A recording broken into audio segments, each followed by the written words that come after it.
Next Chapter Podcasts.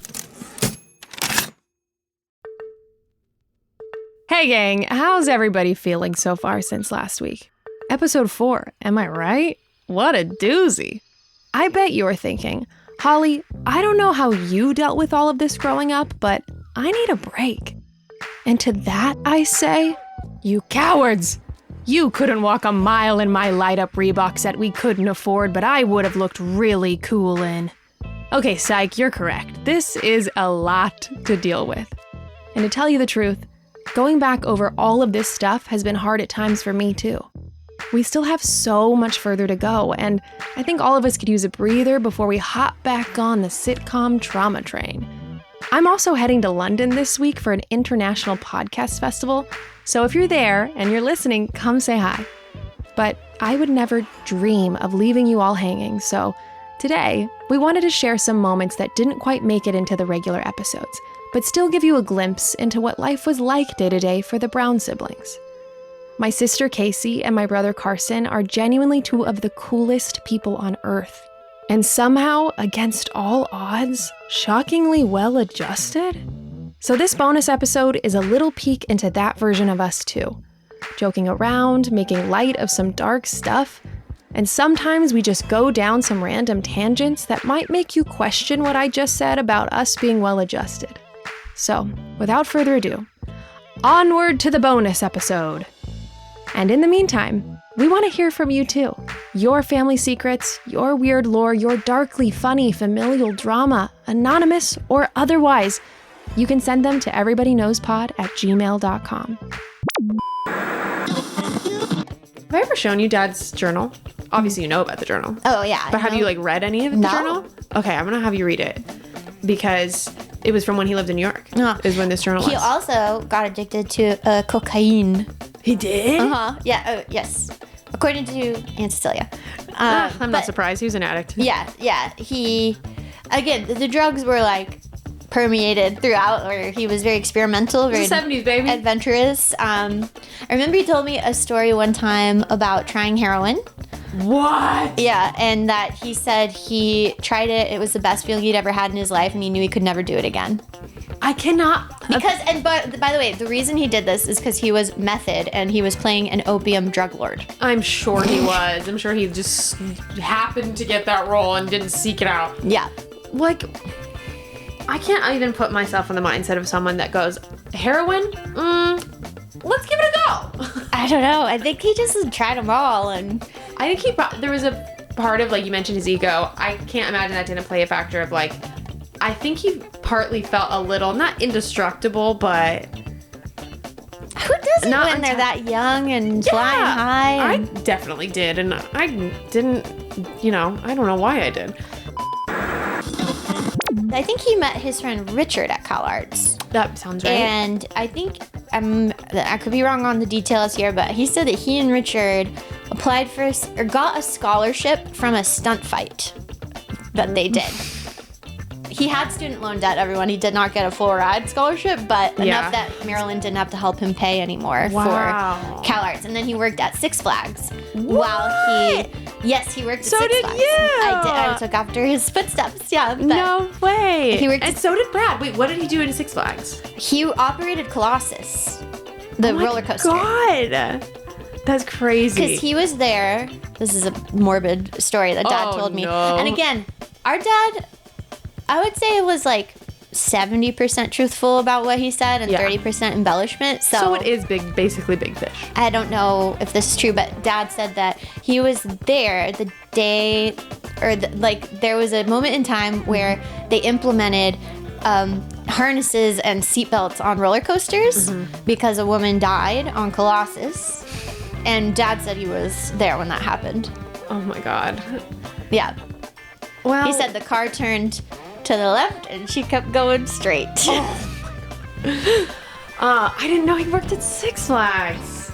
Wow. Yep. I do believe the stunt fight thing, because you remember how Dad taught us how to stunt Yeah. fence? Yeah. I believe it. I don't know how much it's true, but I'm gonna choose to believe it. He did so much cool stuff with CalArts. He took ballet. He said that was the hardest thing athletically he'd ever had to do. Was ballet.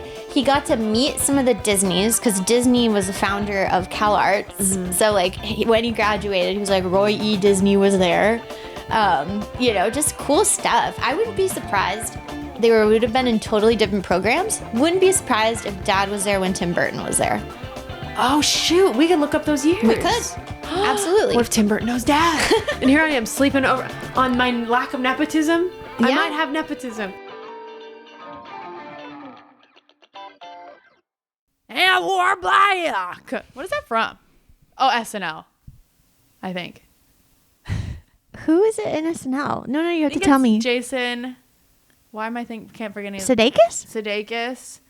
I think it was him and Will Forte at an announcer's table. Oh, And yeah. Will Forte plays like a weird announcer, and As Jason he does. Sudeikis would be like, "I am war by ya." Yeah.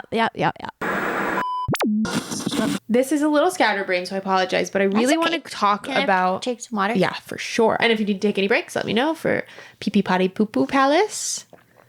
That's what I'm just peeing right here. Oh, good. Can you hear that, listeners? It's a heavy stream. Raging torrent of piss. That's how I check mics now. Is raging torrent of piss. Finger length.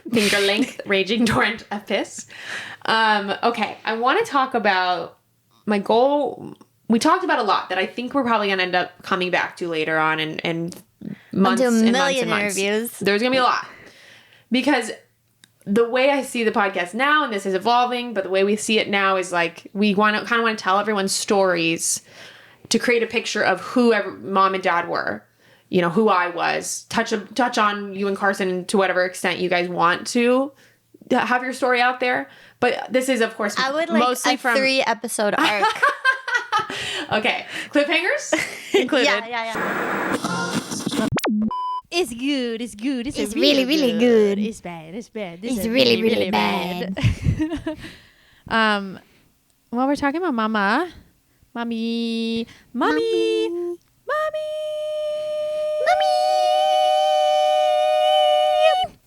Gorgeous. This episode is more than just us free associating into microphones, I swear. Sometimes stories come up that my producers and I love, and we really want to include, but they don't quite fit into the normal episodes. But hey, there's nothing really normal about the Brown family, is there? You know what? I'm not going to get into this. I'm not going to get into our parents' sex life right now. Thank you. Yeah, you're welcome. I'm I glad I didn't appreciate keep it. that joke going. This is a story all about how Carson was a swimmer that made it out. DK. Donkey Kong.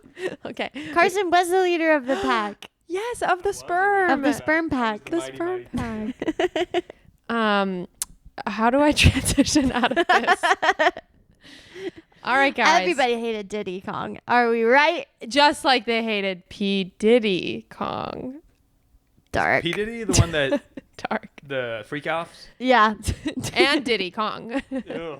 And Scrappy was there too. Ooh, Scrappy he would be do. there. Scrappy would be there with Diddy Kong and P. Diddy. What is this fan fiction I'm writing? Pete podcast is taking a left turn. Pete and Carson's Ilana. about to Google P. Diddy right No, now. I'm just. Don't. Your I'm Google Googling- Are you Googling algorithm will be freak bad. offs? No, I'm googling Donkey Kong 64. To see if P. Diddy was in it. Oh man, P. Diddy. I don't have I Donkey. get P. Diddy confused with R. Kelly all the time. They're both bad. Well, they're both bad men. R. Kelly did It's a stuff with little- kids, right? Yes, he did. He did. Fame just gets to you, you know.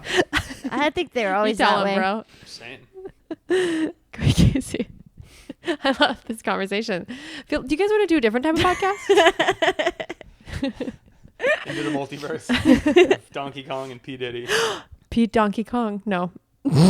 P. Diddy Kong. R. Kelly peed on P. Diddy doing the Donkey Kong. Never mind. And Doug Dimmadone's Dimdale Dimmadome doesn't give a dim a damn. Dang it, Bobby.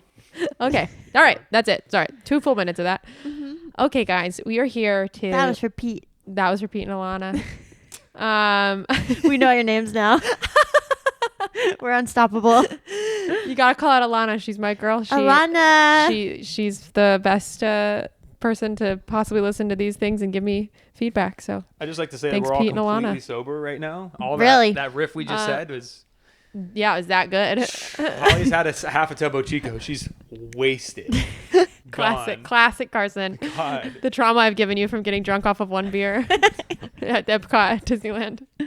Okay.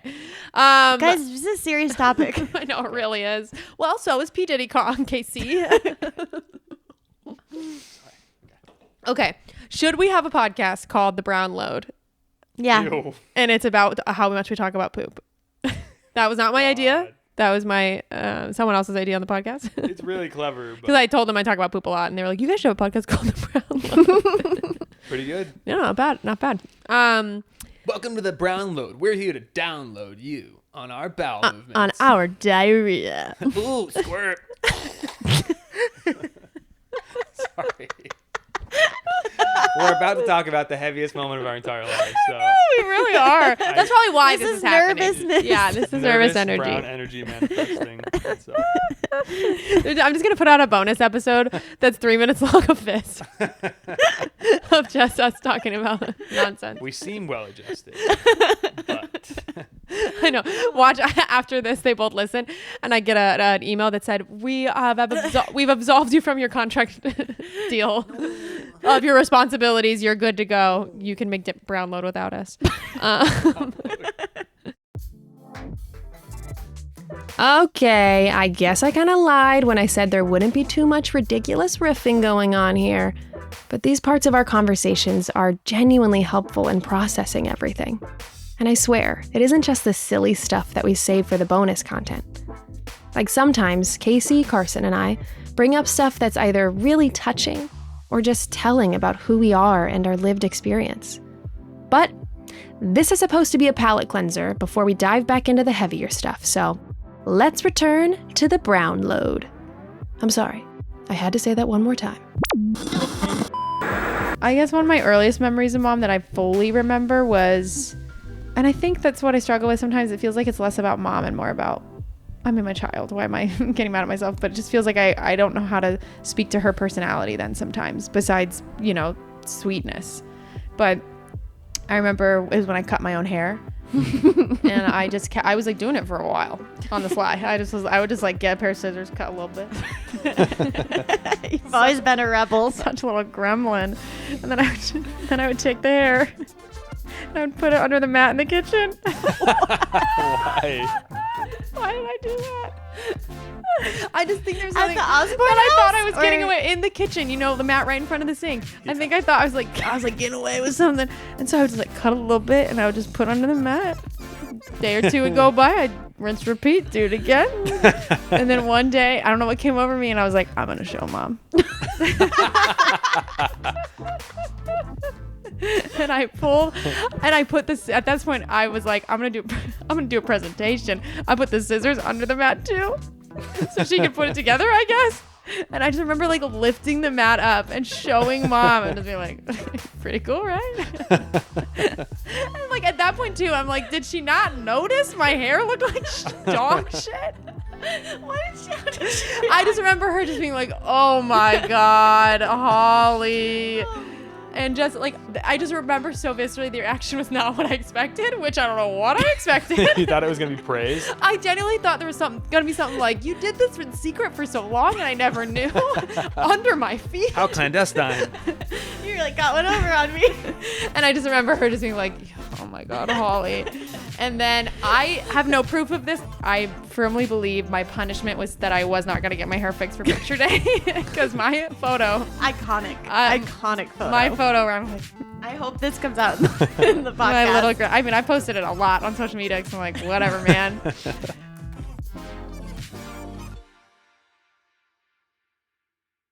I remember I remember the emotions of it too then.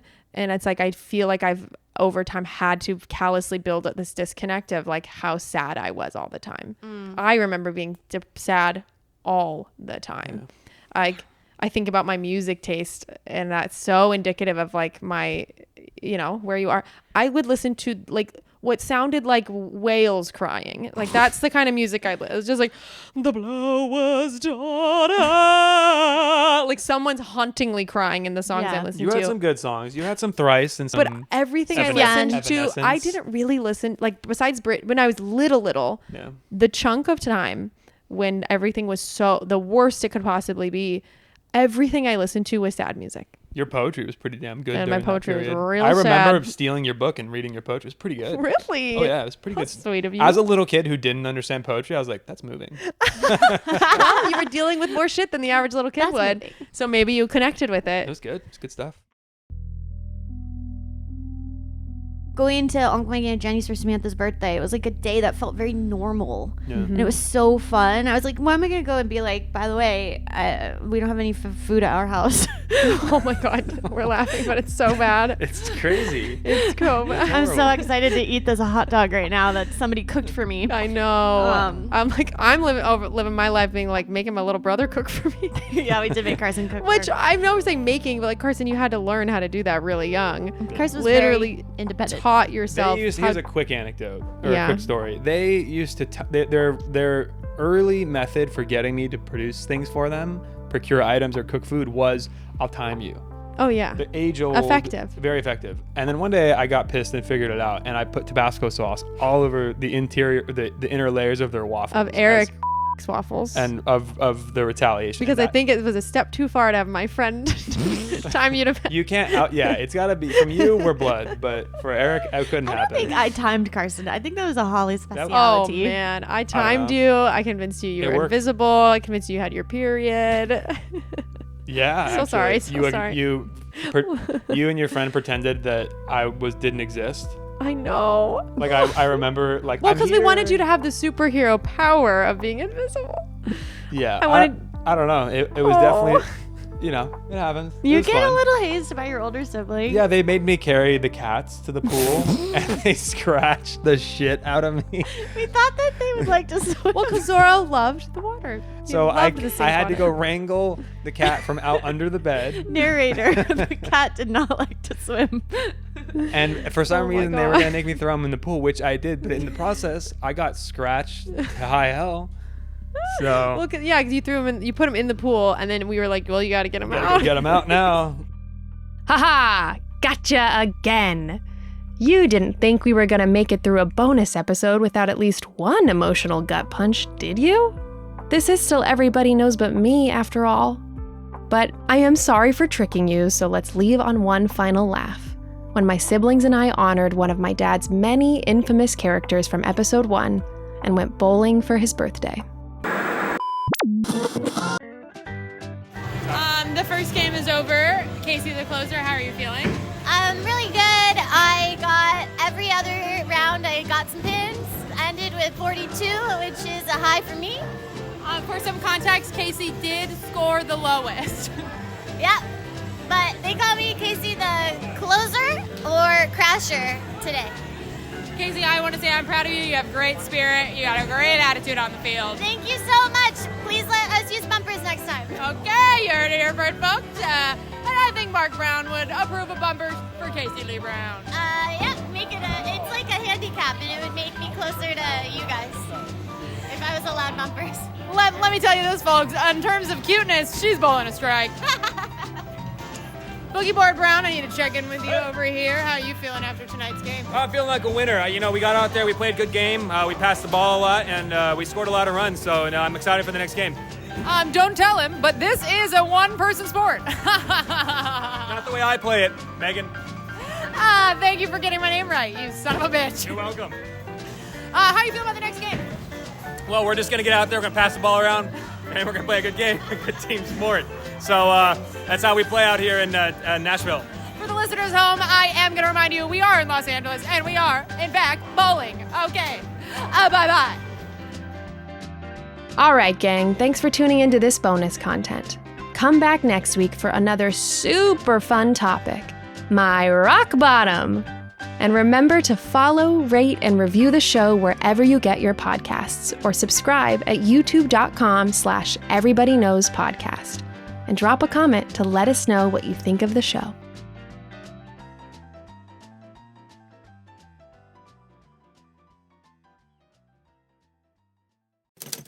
Next Chapter Podcasts.